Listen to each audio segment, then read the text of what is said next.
Hi everyone, this is Zahak Akmal. Welcome back to my channel. تیر شوی لیکچر کې موږ د HTML میډیا ټیکس ډیپلی زده کړیو او زما امید ده چې تاسو ته موږ کوم هوم ورک درکړو تاسو هغه هوم ورک هم کمپلیټ کړی وي. تاسو به په خپل ویب پیج باندې ویډیو او ګوګل میپ هم لګولي.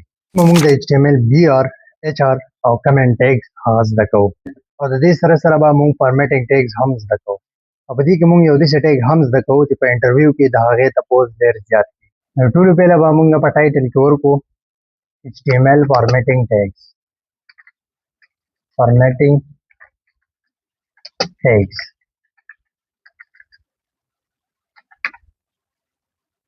او را به شو باډي ته په باډي کې به موږ د ټول نه پهله واخلو یو پیراګراف دلته به موږ واخلو پی او په پی کې به موږ ورکو today is our 13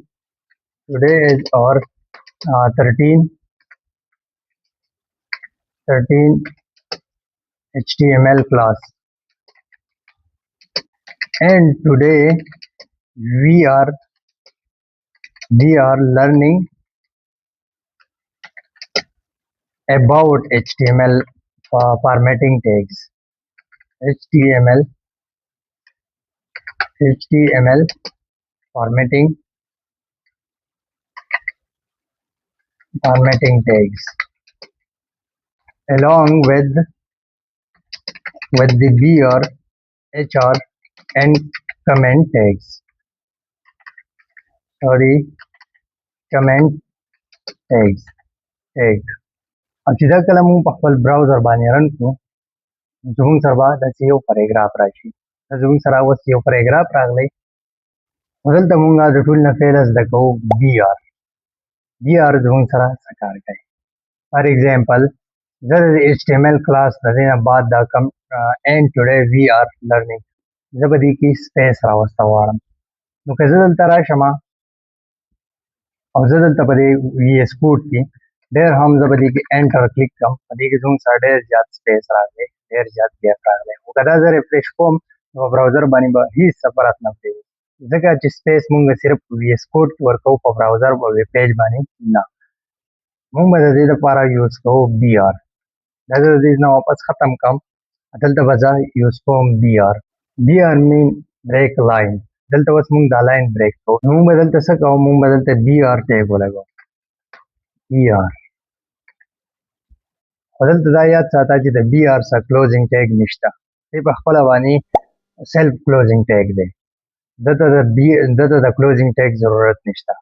چې څنګه دلته موږ BR ولګوو نو تاسو ریزلټ کتلی شئ دا and today we are learning دا لاین بریک شو کلاس چې کوم دی HTML کلاس هغه په هغه خپل ځای پاتې شو او لاین بریک شو دا ترې ښکته راغلی.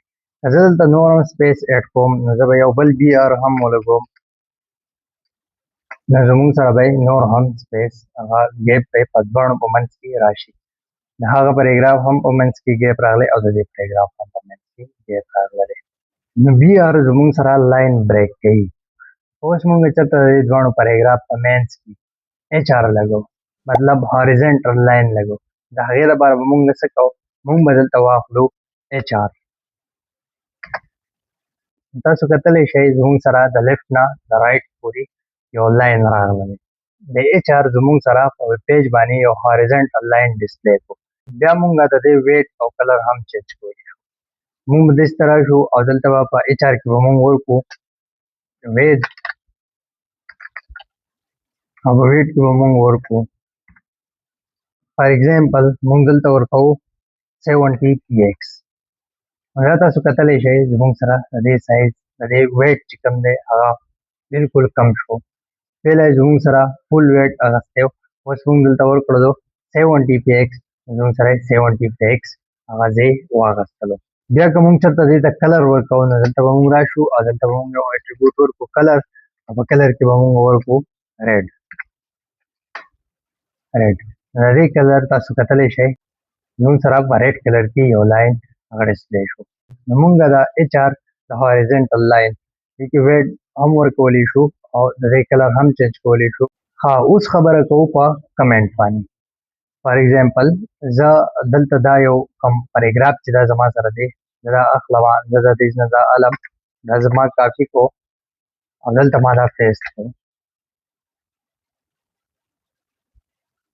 دلته دا ما پیسټ کو او دلته زه اوس د دې نه زه دا ایچ آر او دا بي آر دا هر څه لرې کوم. هغې ما لرې کړله.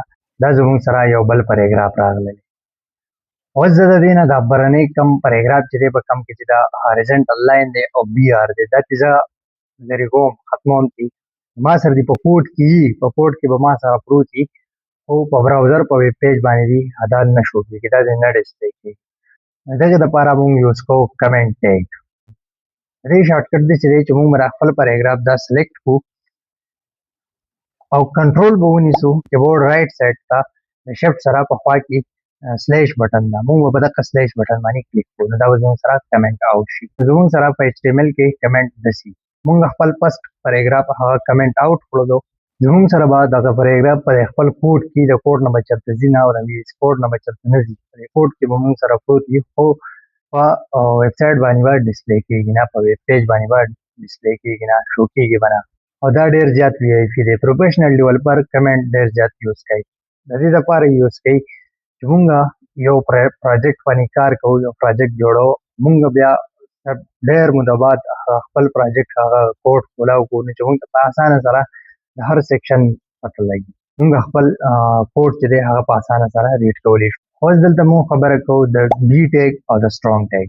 بي هم زموږ سره ټیکسټ بولډ کوي او سټرانګ هم زموږ سره ټیکسټ بولډ کوي، خو فرق یې څه دی؟ پهله یې ګورو.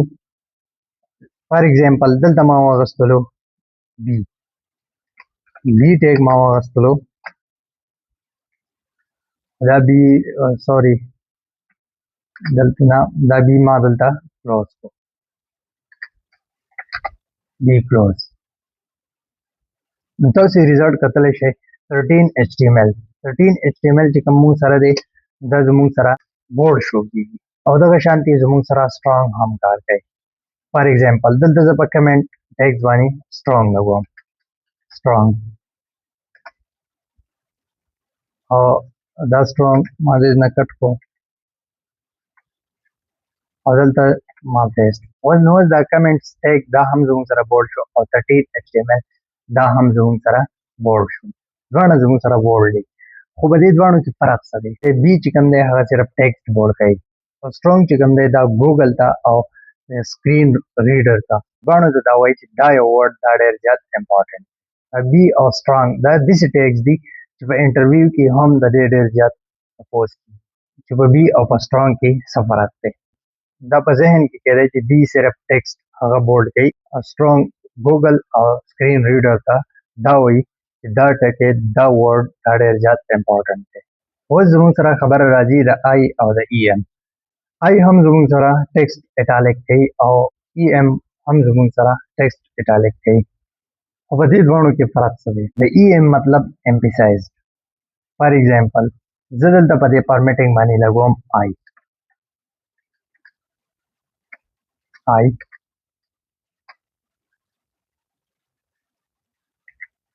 دا ما ګرځېد نه کټ کو او دلته مې پیسټ کو.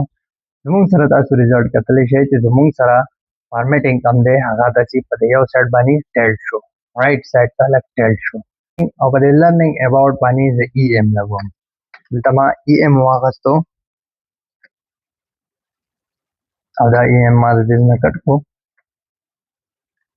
او دلته مې پیسټ کو.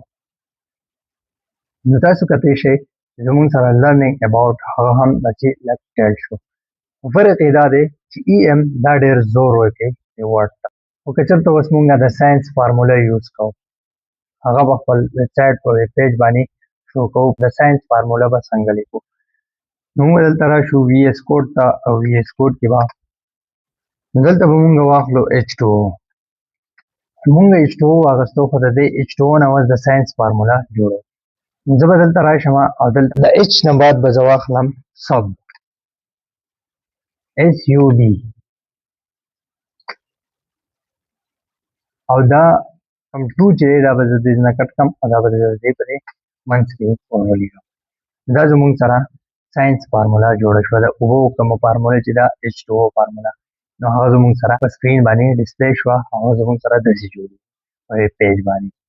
خو که چېرته زه د میتھس یو فارموله لیکم دلته به مونږ یو ګیار واخلو او دلته به مونږ واخلو فار ایگزامپل a پاور 2 دا زمونږ سره a2 راغلی. اوس مونږ د دې نه جوړو د میث فارمولا. دلته به اوس مونږه سوپر سکرپټ یوز کوو. مونږ به دلته ورکو اس یو پی او دا 2 چې کوم دی دا به د دې نه کټ کو او د اس یو پی کې به دننه ولګو. نو دا زمونږ سره د میث فارمولا ده a پاور 2. دلته د سب مطلب دا دی سبسکرپټ او په a پاور 2 کې د اس یو پی مطلب دا دی سوپر سکرپټ. په سوپر سکرپټ مونږ د میث فارمولا جوړولی شو او په سبسکرپټ باندې مونږ د H2O د ساينس فارمولا هغه جوړولی شو. دا و زموږ د HTML 13 کلاس. د نن هوم ورک ستاسو دا دی چې تاسو به یو غټ پیراګراف ولیکئ او په هغې کې به دا درې واړه فارټس یوز کړئ BR HR او کمنټ او یو به د ساينس فارمولا یوز کړئ او یو د میث فارمولا دا به یوز کړئ. خپل هوم ورک کمپلیټ کړئ او زموږ زهاک ټیک واتساپ چینل باندې شیر کړئ او بل ویډیو به زموږ د دې نه هم د کمالي. که ویډیو دې خوښه شوې نو لایک کړه او چینل ورسره ضرور سبسکرایب کړه. د هغې پورې الله حافظ.